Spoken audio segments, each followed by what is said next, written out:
முருகன் பக்தர்கள் அனைவருக்கும் அன்பு வணக்கங்கள். என் அன்பு குழந்தையே, உன்னுடைய பாதி வாழ்க்கை பாசம் வைத்து அழுவதிலே வீணாகி விட்டது.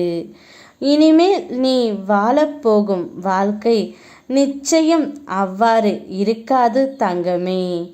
அப்பாவை முழுமையாக நம்பி விட்டாய் அல்லவா? நீ விரும்பிய எந்த உறவாக இருந்தாலும் உன் அருகில் நான் வர செய்வேன் தங்கமே. உன்னுடைய பெற்றோராக இருக்கலாம், உன்னுடைய துணையாக இருக்கலாம், நீ விரும்பியவராக இருக்கலாம், உன்னுடைய குழந்தையாக இருக்கலாம், நட்பாக யாராக இருந்தாலும் சரி.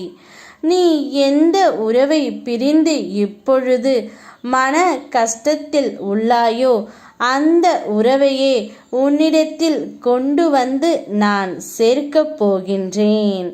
நீ நேசித்தவர், விரும்பியவர் உன் வசமே வரவும் போகின்றார்.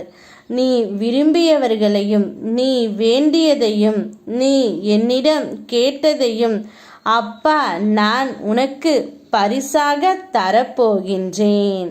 உன்னை சுற்றி உள்ள அனைவரையும் உன்வசம் படுத்த போகின்றேன் தங்கமே.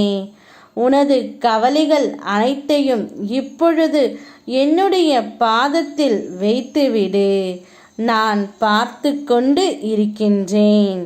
நான் பார்த்து உனக்கு ஏற்ற தீர்வை கொடுக்கின்றேன். இப்பொழுது உன் வாழ்க்கையில் நடக்கின்ற எல்லாம் உனக்கு வலி மிக்கதாக இருக்கின்றதே என்று நீ அழுகாதே தங்கமே. நீ நினைத்தது போல் உன் வாழ்க்கை அவ்வளவு கஷ்டம் கிடையாது. அவ்வாறு இருக்கவும் உன் அப்பா நான் விடமாட்டேன். உன்னை சுற்றி உண்மையான உறவுகள் இருக்கிறார்கள். அவர்கள் யார் என்று உனக்கு நான் அடையாளம் காட்டுகின்றேன். நீ நினைக்கும் எல்லாம் உன்னை வந்து சேரும் நேரமும் காலமும் வந்துவிட்டது. நிச்சயம் கூடிய விரைவில் உன்னுடைய கையில் அது வந்து சேரும். உன்னுடைய பொறுமைக்கான பரிசு உனக்கு கிடைக்கப் போகின்றது. அதை தாராளமாக பெற்றுக்கொண்டு அனுபவி தங்கமே. நான் தான் உனக்கு அனைத்தையும் அனுப்பி வைத்துள்ளேன். நீ அதில் சந்தோஷமாக இருக்க வேண்டும். யாம் இருக்க பயமேன். ஓம் முருகா.